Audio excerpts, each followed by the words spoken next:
La séduction diabolique du culte catholique romain de la Vierge Marie. La Vierge Marie. Beaucoup de catholiques prient la Vierge Marie croyant qu'elle est la médiatrice qui intercède pour eux auprès du Père. Dans le catéchisme, Marie est considérée comme avocate, auxiliatrice, secourable, médiatrice. Daniel Rops, auteur catholique connu, dit dans l'Aurore du 28 octobre 1950 « Ouvrez l'Évangile. Ce que vous lirez sur Marie n'est presque rien. Une pincée de documents. Il faut le reconnaître. Entre la place immense que tient Marie dans la foi des chrétiens catholiques d'aujourd'hui et la sobriété des textes à son propos, il y a une étonnante différence. Et quelle est cette différence? La différence entre la parole de Dieu et les coutumes des hommes, la vérité et l'erreur, le jour et la nuit. Car la Bible n'enseigne absolument pas la dévotion à Marie. En voici quelques preuves. En comparant les enseignements du catholicisme romain aux versets de l'Écriture sainte, il est écrit: le catholicisme romain prétend que Marie est avocate, et si quelqu'un a péché, nous avons un avocat auprès du Père, Jésus-Christ le juste. 1 Jean chapitre 2 verset 1. Le catholicisme romain prétend que Marie est secourable. Voici, Dieu est mon secours. Psaume 54 verset 4.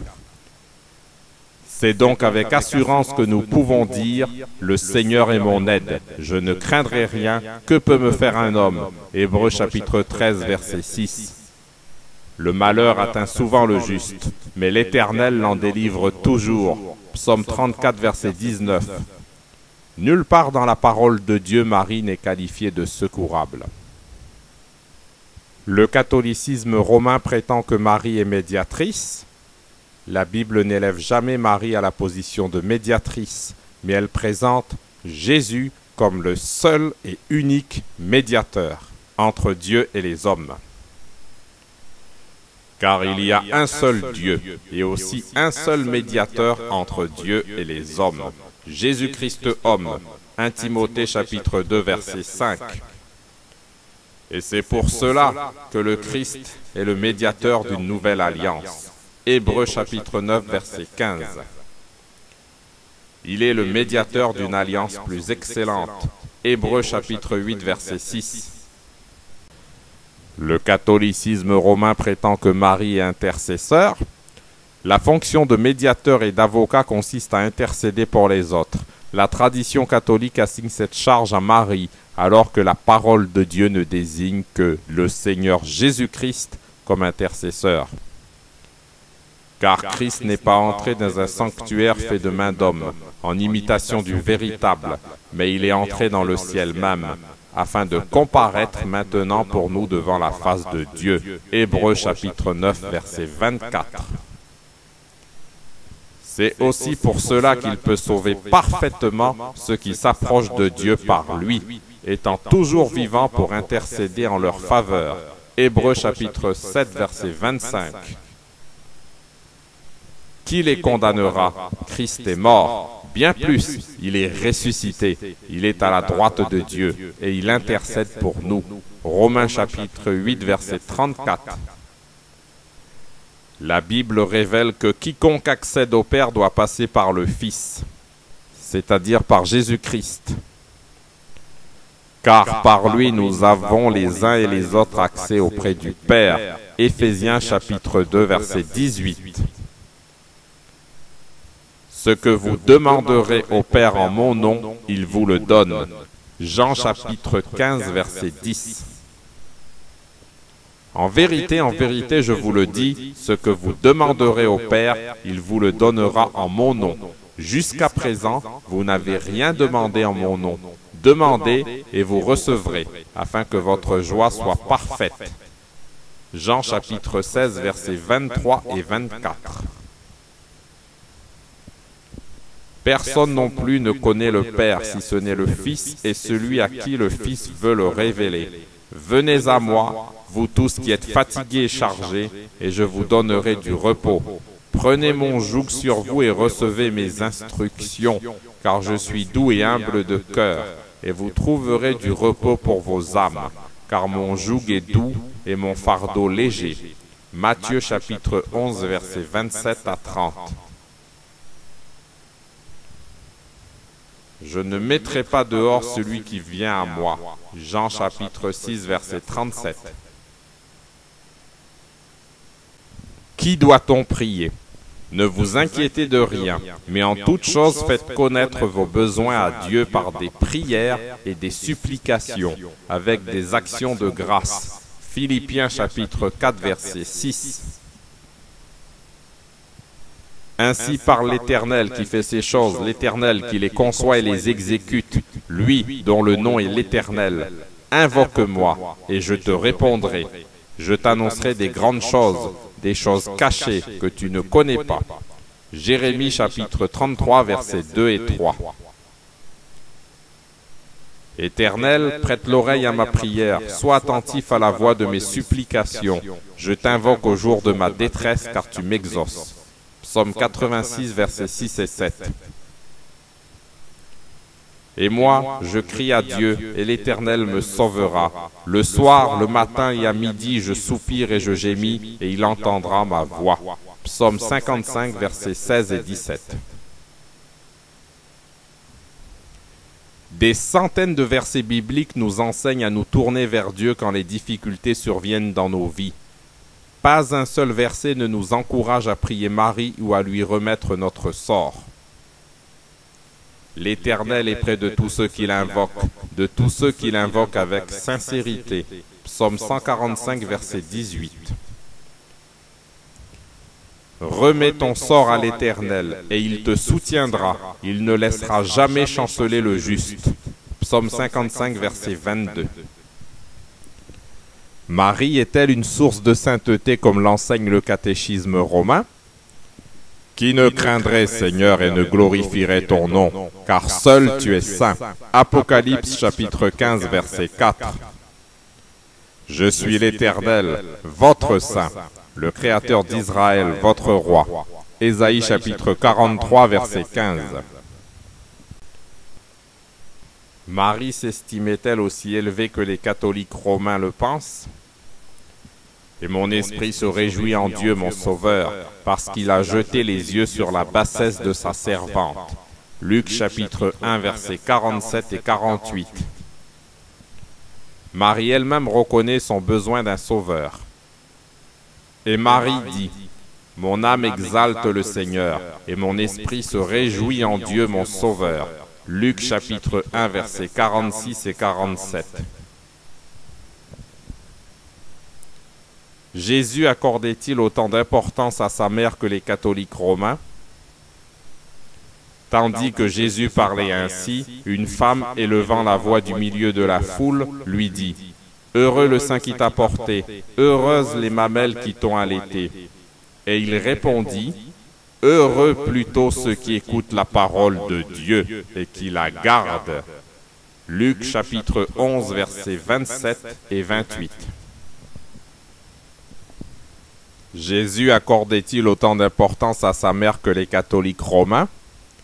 Comme Jésus s'adressait encore à la foule, voici, sa mère et ses frères, qui étaient dehors, cherchèrent à lui parler. Quelqu'un lui dit, « Voici ta mère et tes frères sont dehors et ils cherchent à te parler. » Mais Jésus répondit à celui qui le lui disait, « Qui est ma mère? Et qui sont mes frères? » Puis, étendant la main sur ses disciples, il dit, « Voici ma mère et mes frères. Car quiconque fait la volonté de mon Père qui est dans les cieux, celui-là est mon frère, et ma sœur, et ma mère. » Matthieu chapitre 12, versets 46 à 50. Jésus accordait-il autant d'importance à sa mère que les catholiques romains? Survinrent sa mère et ses frères qui, se tenant dehors, l'envoyèrent appeler. La foule était assise autour de lui, et on lui dit, « Voici, ta mère et tes frères sont dehors et te demandent. » Et il répondit, « Qui est ma mère et qui sont mes frères ?» Puis, jetant les regards sur ceux qui étaient assis tout autour de lui, « Voici, dit-il, ma mère et mes frères, car quiconque fait la volonté de Dieu, celui-là est mon frère, ma sœur et ma mère. » Marc chapitre 3, versets 31 à 35. Marie n'est donc pas supérieure à tous ceux qui font la volonté divine. Si, comme l'enseigne faussement l'Église catholique romaine, Marie avait dû être élevée, pourquoi l'apôtre Paul a écrit « Car je n'ai pas eu la pensée de savoir parmi vous autre chose que Jésus-Christ et Jésus-Christ crucifié. Amen. » 1 Corinthiens chapitre 2 verset 2. Marie est-elle associée, comme l'Église catholique romaine l'enseigne, à l'œuvre du salut des hommes? Jésus lui dit « Je suis le chemin, la vérité et la vie. Nul ne vient au Père que par moi. » Jean chapitre 14 verset 6. Il n'y a de salut en aucun autre, car il n'y a sous le ciel aucun autre nom qui ait été donné parmi les hommes par lequel nous devions être sauvés. Actes chapitre 4 verset 12. Je suis la porte. Si quelqu'un entre par moi, il sera sauvé. Jean chapitre 10 verset 9. C'est moi qui suis l'Éternel, et hors moi il n'y a point de sauveur. Ésaïe chapitre 43 verset 11. Et moi je suis l'Éternel ton Dieu. Tu ne connais d'autre Dieu que moi, et il n'y a de sauveur que moi. Osée chapitre 13 verset 4. Le salut des justes vient de l'Éternel. Il est leur protecteur au temps de la détresse. Psaume chapitre 37 verset 39. Comment concevoir que si le rôle de Marie était si grand dans la rédemption du genre humain, ni les évangiles, ni les actes des apôtres, ni les épîtres ne nous en disent un seul mot? Ce silence est bien la preuve que l'Église catholique romaine enseigne de fausses doctrines qui ne sont pas bibliques. Il est significatif de constater que ce n'est pas la mère de Jésus, mais Marie de Magdala, qui la première est allée au sépulcre du Christ.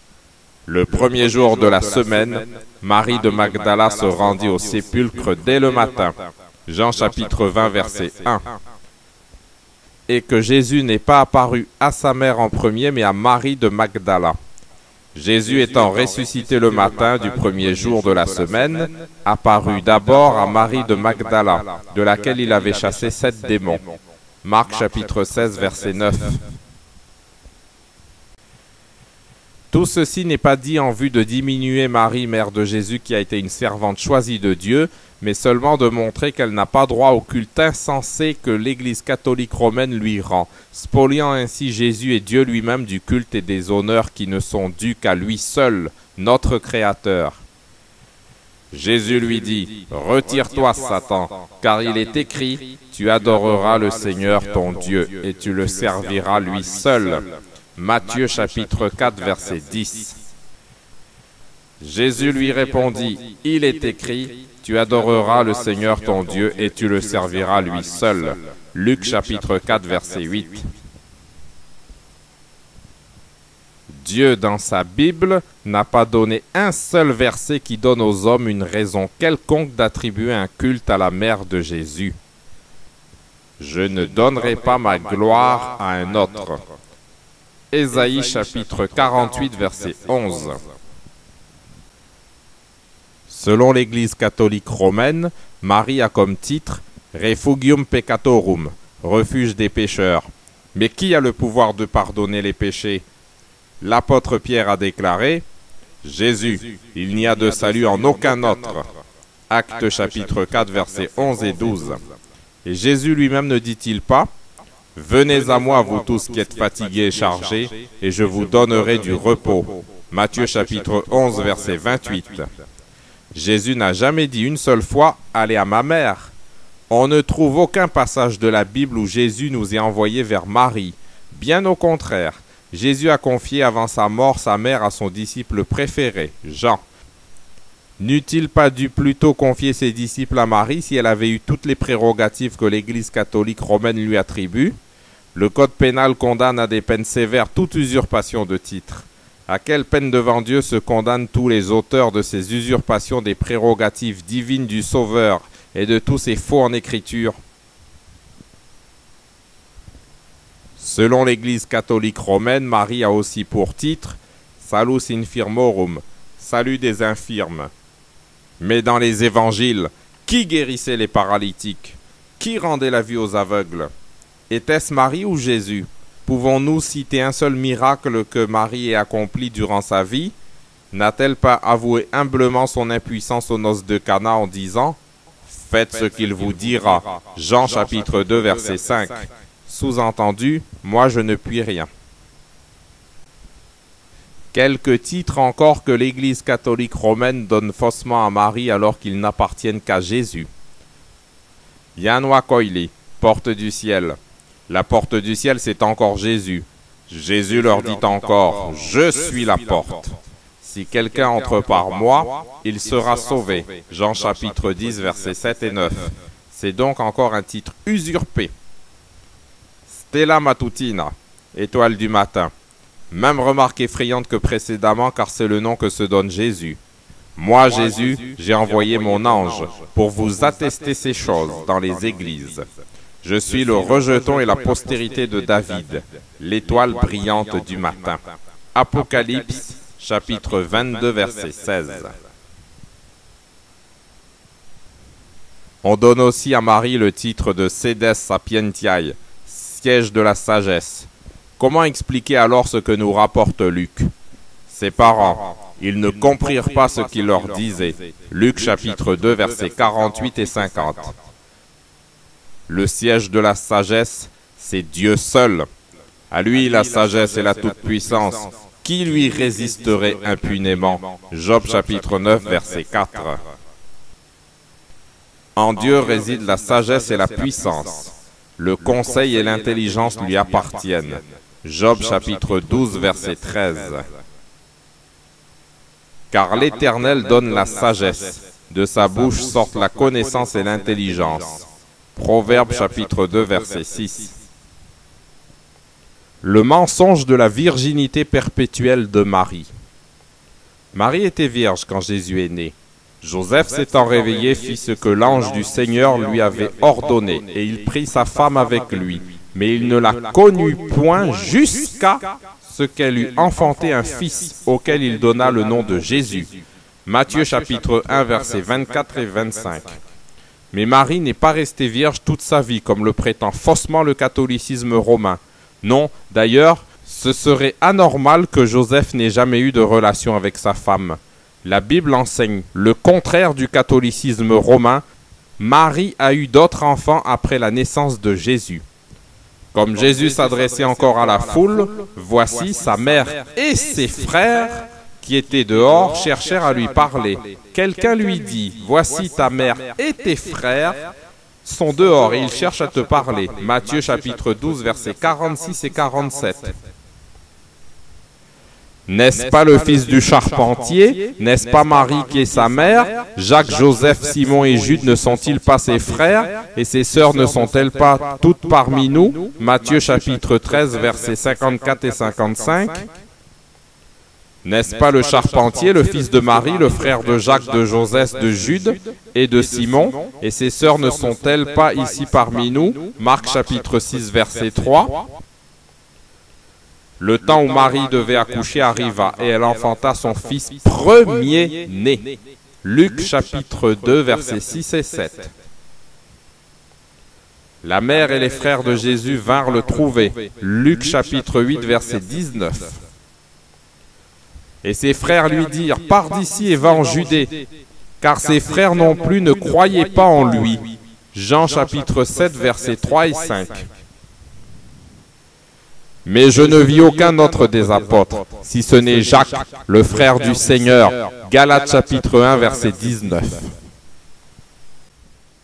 Dans l'église catholique romaine de la ville de Romans, située en France dans le département de la Drôme, église construite en 1938, il y a un grand vitrail sur lequel est écrit « Marie, reine du ciel ». Dans le catéchisme, Marie est aussi qualifiée de reine de l'univers. Une fois encore, le catholicisme romain et la parole de Dieu se contredisent. Non seulement l'Écriture n'enseigne nulle part une telle doctrine, mais elle la condamne catégoriquement. Ce titre de reine du ciel avait été donné à des divinités païennes telles que Astarté, Diane, Isis, Vénus, etc. Dans Jérémie chapitre 7 verset 18, nous lisons que l'adoration d'une fausse déesse nommée reine du ciel rendit Dieu furieux. Les enfants ramassent du bois, les pères allument le feu et les femmes pétrissent la pâte pour préparer des gâteaux à la reine du ciel et pour faire des libations à d'autres dieux afin de m'irriter. Autre texte. Nous ne t'obéirons en rien de ce que tu nous as dit au nom de l'Éternel, mais nous voulons agir comme l'a déclaré notre bouche, offrir de l'encens à la Reine du ciel et lui faire des libations comme nous l'avons fait, et nos pères, nos rois et nos chefs. Jérémie chapitre 44, versets 16 et 17. Le culte de la Vierge Marie est une idolâtrie abominable, car Dieu dans sa parole condamne catégoriquement l'adoration et la vénération des statues qui ne sont que des images taillées, des idoles. Tu ne te feras point d'image taillée ni de représentation quelconque des choses qui sont en haut dans les cieux, qui sont en bas sur la terre et qui sont dans les eaux plus bas que la terre. Tu ne te prosterneras point devant elles.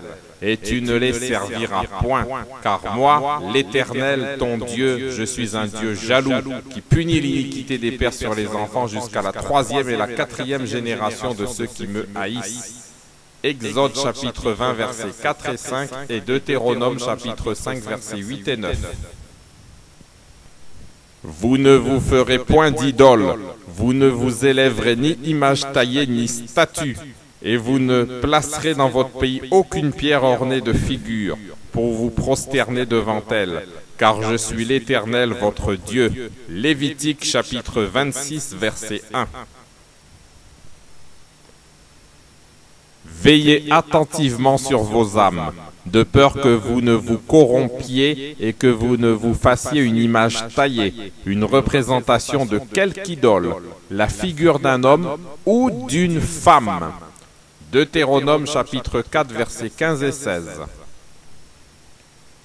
Maudit soit l'homme qui fait une image taillée ou une image en fonte, abomination de l'Éternel, œuvre des mains d'un artisan.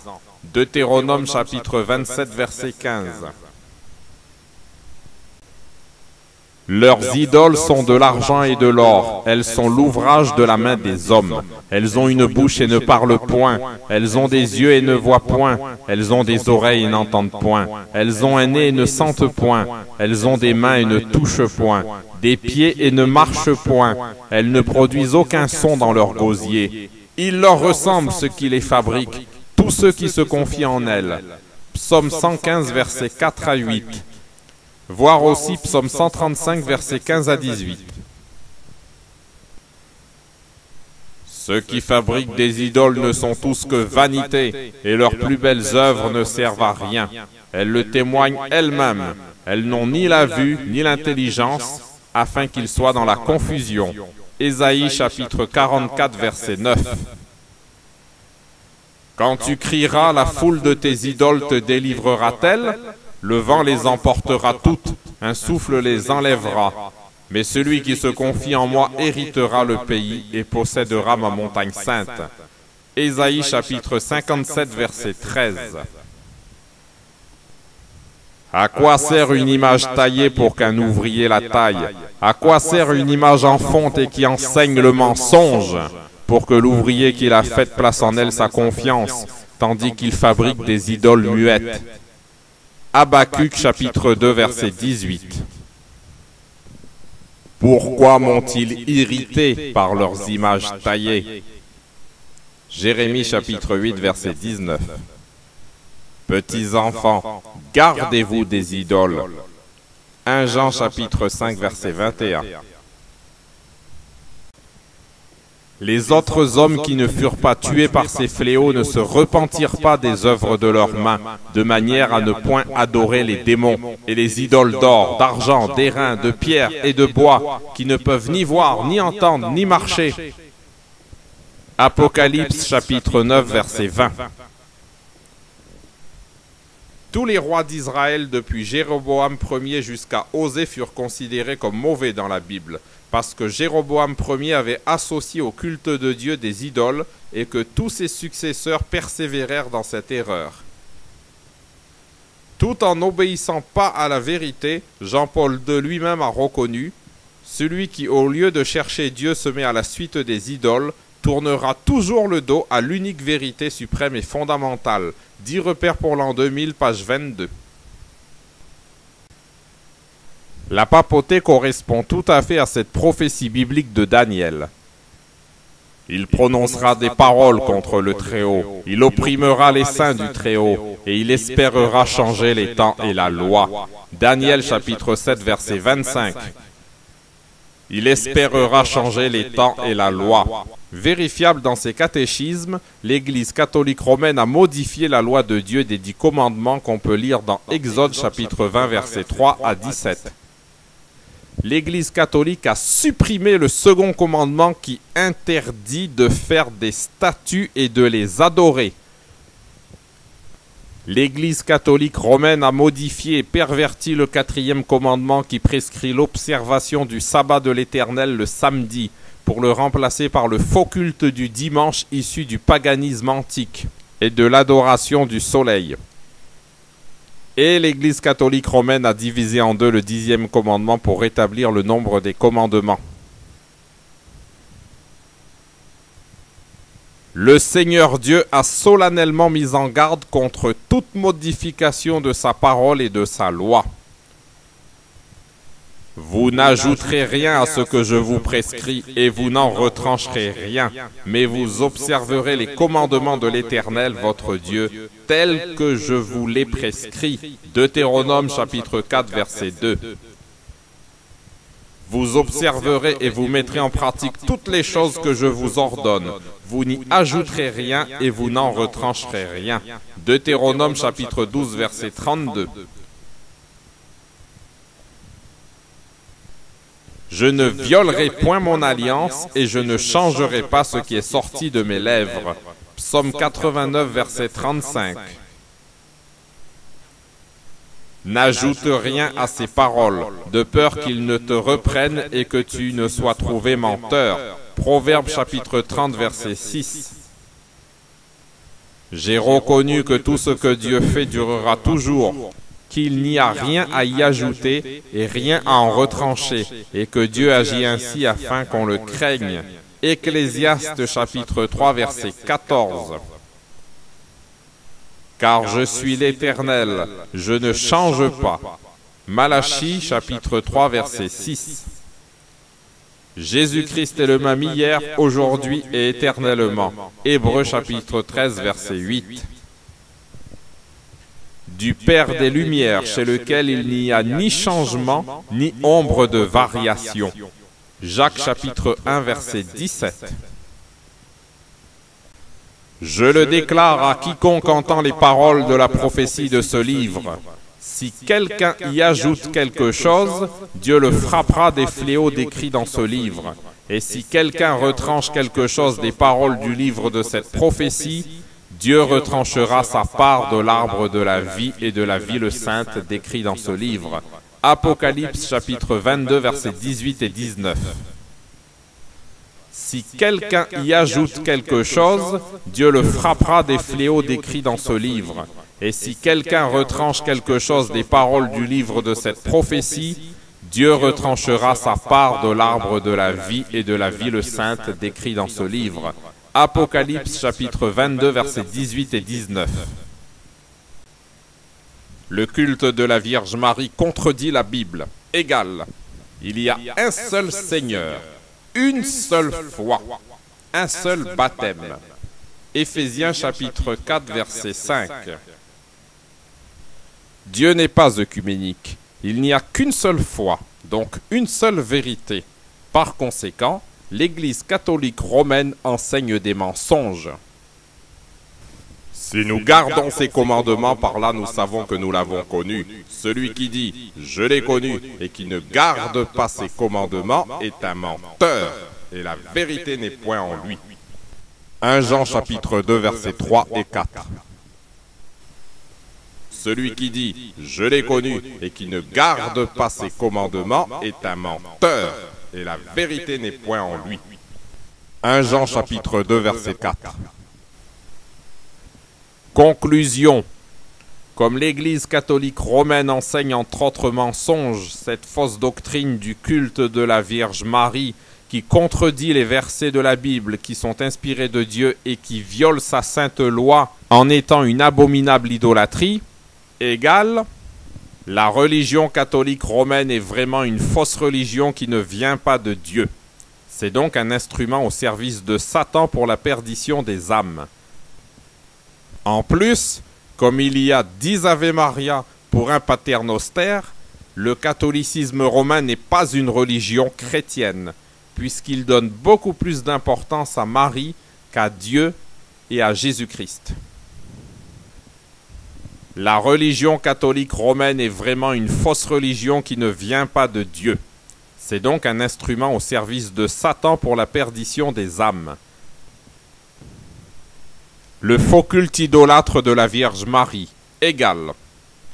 C'est en vain qu'il m'honore en enseignant des préceptes qui sont des commandements d'hommes. Matthieu chapitre 15 verset 9. C'est en vain qu'il m'honore en donnant des préceptes qui sont des commandements d'hommes. Marc chapitre 7 verset 7. Car les coutumes des peuples ne sont que vanité. Jérémie chapitre 10 verset 3. Nous devons fuir l'Église catholique romaine, son culte idolâtre de la Vierge Marie et toutes ses autres fausses doctrines et abominations. Tu ne suivras point la multitude pour faire le mal. Exode chapitre 23 verset 2. Ne vous mettez pas avec les infidèles sous un joug étranger. Quelle part a le fidèle avec l'infidèle? Et un catholique est un infidèle à la loi de Dieu qui interdit les idoles et qui ordonne d'observer le sabbat. Quel rapport y a-t-il entre le temple de Dieu et les idoles, comme le faux culte de la Vierge Marie par exemple? C'est pourquoi, sortez du milieu d'eux et séparez-vous, dit le Seigneur. Ne touchez pas ce qui est impur, et je vous accueillerai. 2 Corinthiens chapitre 6, versets 14, 15 et 17. Ceux qui me disent « Seigneur, Seigneur » n'entreront pas tous dans le royaume des cieux, mais celui-là seul qui fait la volonté de mon Père qui est dans les cieux. Matthieu chapitre 7, verset 21. Nous devons fuir l'Église catholique romaine, son culte idolâtre de la Vierge Marie et toutes ses autres fausses doctrines et abominations. Non pas qu'il y ait un autre évangile, mais il y a des gens qui vous troublent et qui veulent renverser l'évangile de Christ. Mais quand nous-mêmes, quand un ange du ciel annoncerait un autre évangile que celui que nous vous avons prêché, qu'il soit anathème. Nous l'avons dit précédemment, et je le répète à cette heure, si quelqu'un vous annonce un autre évangile que celui que vous avez reçu, qu'il soit anathème. Galates chapitre 1, versets 7 à 9. Quiconque va plus loin et ne demeure pas dans la doctrine de Christ n'a point Dieu. Celui qui demeure dans cette doctrine a le Père et le Fils. Si quelqu'un vient à vous et n'apporte pas cette doctrine, ne le recevez pas dans votre maison et ne lui dites pas salut, car celui qui lui dit salut participe à ses mauvaises œuvres. 2 Jean versets 9 à 11. Nous devons fuir l'Église catholique romaine, son culte idolâtre de la Vierge Marie et toutes ses autres fausses doctrines et abominations, selon le dernier message de Dieu au monde, que nous pouvons lire dans la parole prophétique d'Apocalypse, chapitre 18, versets 2 et 4. Il cria d'une voix forte, disant, « Elle est tombée, Babylone la grande. Elle est devenue une habitation de démons, un repère de tout esprit impur, un repère de tout oiseau impur et odieux. » Et j'entendis du ciel une autre voix qui disait, « Sortez du milieu d'elle, mon peuple, afin que vous ne participiez point à ses péchés et que vous n'ayez point de part à ses fléaux. » Et le faux culte de la Vierge Marie, toutes les autres fausses doctrines et abominations de l'Église catholique romaine, comme par exemple les scandales de pédophilie, tout cela confirme que l'Église catholique romaine est bien Babylone, ce repère de tout esprit impur, ce repère de tout oiseau impur et odieux. Et quel est notre devoir? Le Seigneur nous le dit très clairement. Sortez du milieu d'elle, mon peuple, afin que vous ne participiez point à ses péchés et que vous n'ayez point de part à ses fléaux. Amen. Nous devons fuir l'Église catholique romaine, son culte idolâtre de la Vierge Marie et toutes ses autres fausses doctrines et abominations. Ne prenez point part aux œuvres infructueuses des ténèbres, mais plutôt condamnez-les. Éphésiens chapitre 5, verset 11. Ne prenez point part aux œuvres infructueuses des ténèbres, mais plutôt condamnez-les. Éphésiens chapitre 5, verset 11.